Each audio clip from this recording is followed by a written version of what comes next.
बहनों भाइयों, हम लोगों को भी संकल्प लेना है। हमको भारत को एक सशक्त भारत बनाना है, भारत को एक ताकतवर भारत बनाना है। और मैं भारत का रक्षा मंत्री होने के नाते मैं कहना चाहता हूं, भारत अब कमजोर भारत नहीं रहा है, भारत अब दुनिया का ताकतवर देश बन गया है।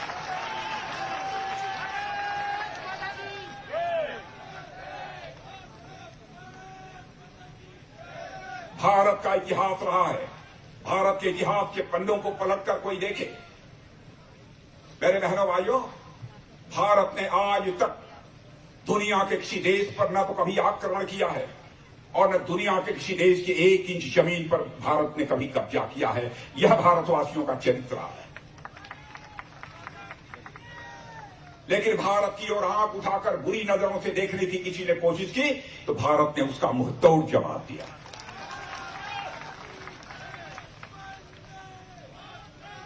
और आज भी मैं आपको बतलाना चाहता हूं, भारत की ताकत पर विश्वास रखिएगा। आपने देखा पाकिस्तान से 2 आतंकवादी आकर, तब मैं भारत का गृह मंत्री था, हमारे पैरामिलिट्री फोर्सेस के जवानों का कातिलाना हमला कर दिया। उरी और पुलवामा की घटना से आप सभी परिचित हैं। बहनों भाइयों, उस घटना की मैं चर्चा करता हूं, याद आता है वह दिन क्या मेरे ऊपर गुजरी थी, जिस समय की शहीद हुए अपने पैरामिलिट्री फोर्सेस के जवानों के शव को लेकर मैं कंधे पर चल रहा था आकाश में। लेकिन उसके बाद आपने देखा कि हमारे प्रधानमंत्री ने, कैसा बहादुर प्रधानमंत्री, 56 इंच के कलेजे का प्रधानमंत्री,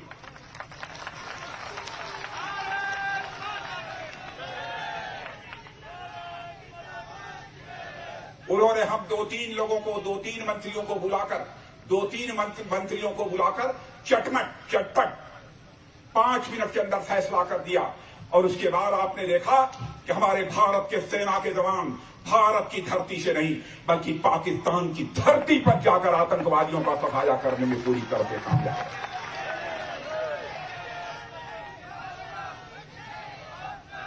यह है भारत की ताकत। भारत दुनिया के सभी देशों को अपना परिवार मानता है।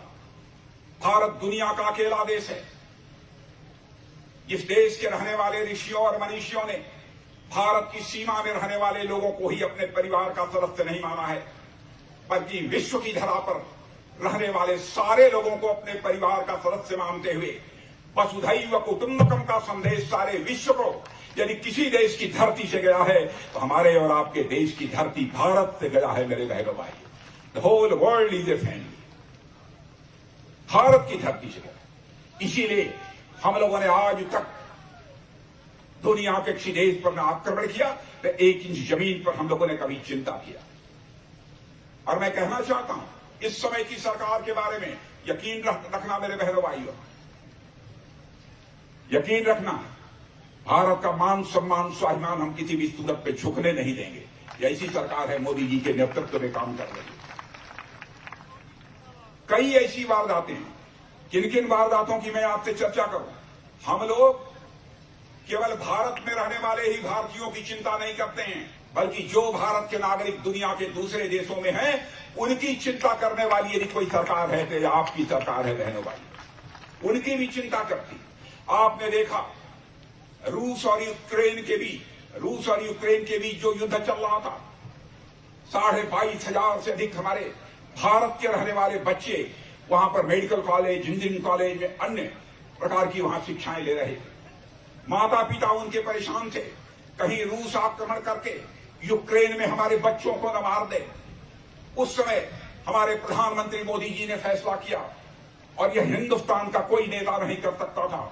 उन्होंने तुरंत टेलीफोन मिलाकर रूस के राष्ट्रपति मिस्टर पुतिन से बात की, यूक्रेन के राष्ट्रपति मिस्टर जेलेंस्की से बात की, और कहीं बीच में अमेरिका न आ जाए इसलिए अमेरिका के राष्ट्रपति बाइडेन से उन्होंने सीधे टेलीफोन से बात की।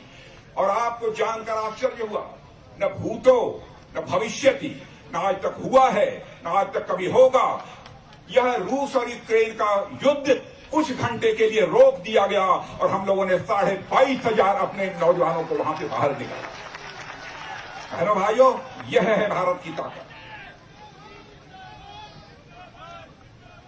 भारत को हम आत्मनिर्भर बनाना चाहते हैं। दुनिया के दूसरे देशों पर भारत को हम नहीं रहने देना चाहते। दूसरों की कृपा पर भारत नहीं चलेगा।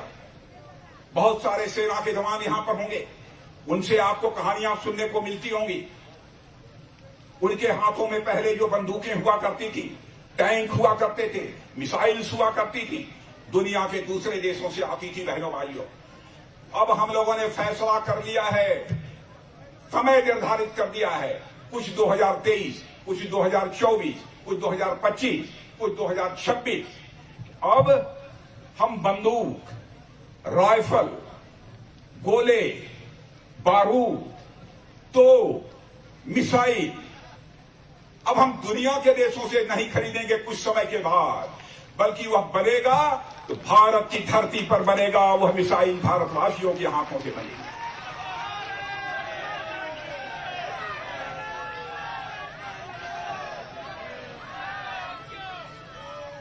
भारत की बेरोजगारी का संकट भाषण देने से समाप्त नहीं होगा।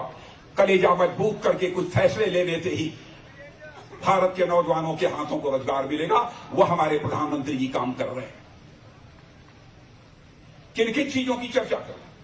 अब जैसे सबसे बड़ा बजट 1.25 लाख 1.5 लाख करोड़ का, लाख करोड़ का किसी का होता है तो रक्षा मंत्रालय का होता है। बहनों भाइयों, उसमें मैंने तय कर दिया है कि 100 पैसे में 68 पैसा की खरीद हमारी भारत की इंडस्ट्रीज हैं, भारत के जो उद्योग हैं वहां से की जाएगी, विदेशों से नहीं की जाएगी। दुनिया से अब नहीं खरीदा जाएगा।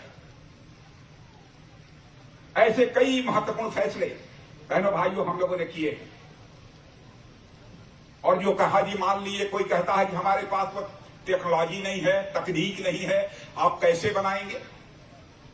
तो हम लोगों ने कहा यदि कोई चाहता है भारत को हथियार देना बेचना, तो अपनी टेक्नोलॉजी भारत को दे दे, वह आ जाए भारत पर और भारत की धरती पर ही वो अपनी फैक्ट्री इंडस्ट्री बना ले और यहीं से उत्पादन करे, ताकि भारतवासियों का हाथ भी उसमें लग सके। यह सब सारे बड़े बड़े फैसले हम लोगों ने लेने का काम किया है। आत्मनिर्भरता की ओर हम लोग तेजी के साथ आगे बढ़ रहे हैं। और मेरे बहनों भाइयों, मैं यह भी कहना चाहता हूं, हम लोगों ने यह भी फैसला किया है, अमृतकाल 2047 तक समाप्त हो रहा है। सुन लेना, आप याद रखना, बहुत सारे नौजवान 2047 तक रहेंगे।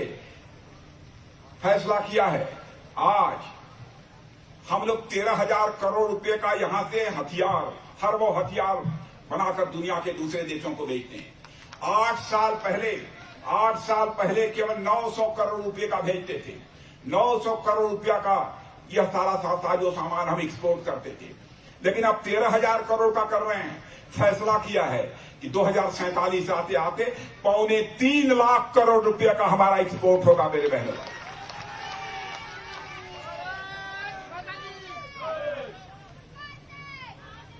भारत एक ग्लोबल लीडर के रूप में अपने प्रधानमंत्री के कारण इमर्ज होकर आया है। बहनों भाई, ग्लोबल लीडर के रूप में हमारे प्रधानमंत्री की छवि भी बनी है। इस सच्चाई को भी हमको स्वीकार करना पड़ेगा। और मैं यह कहना चाहता हूं, भारत को आप विश्व गुरु बनाना चाहते हैं ना? बनाना चाहते हैं कि बनाना चाहते हैं कि नहीं बनाना चाहते हैं? सुन लेना, हिम्मत के साथ आप अपने कदम आगे बढ़ाइए। 25 वर्षों का समय लगेगा, इससे ज्यादा समय नहीं लगेगा।